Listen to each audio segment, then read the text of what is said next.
Hi, welcome back. I'm going to read the story Clifford the Small Red Puppy. Hi, I'm Emily Elizabeth and this is Clifford, my big red dog. Yesterday, my friend Martha said, I got my dog from a fancy pet store. Where did you get yours? So I told her how I got Clifford.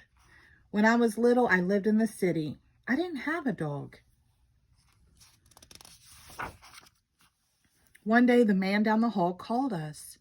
His dog had puppies. He wanted to give me one. One puppy was smaller than the rest. The man said, don't take him. He is the runt. He will always be small and sick. But I love that little puppy. He needed me.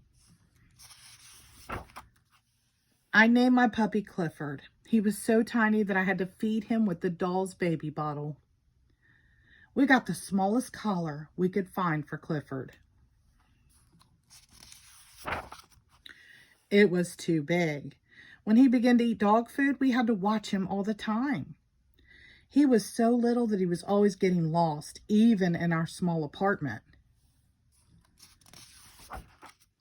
Daddy said Clifford was just too small. He didn't think he could live through the winter. I was very sad. That night I told Clifford I wished he would grow to be a big, healthy dog. I told him I loved him.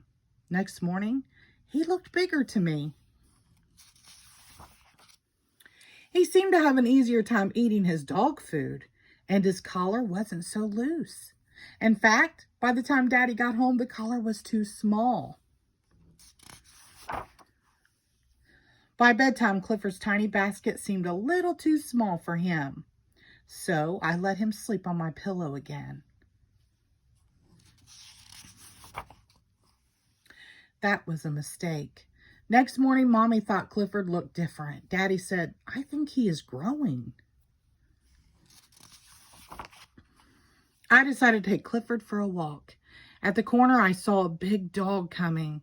I knew I should pick Clifford up so the big dog couldn't hurt him.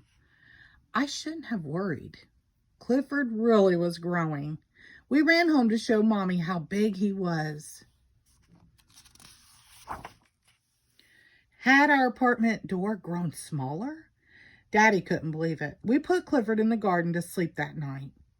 In the morning, the lady upstairs called us. It was about Clifford. In fact, all the neighbors were starting to notice him. The landlord called the police. They came to see Clifford. They said Clifford would have to go. But how? He couldn't go through the door. There was just one way to get him out of the garden. We sent him to live with my uncle who lived in the country. I was sad. I missed my little puppy, and he missed me. One day we got a surprise. My uncle wanted Daddy to come work with him in the country. We moved right away. Clifford was waiting for me. I said, Clifford, stop growing. You are just right. So I said to Martha, that's how I got my dog. Tell me again how you got your dog. Martha said, forget it. The end. Thank you.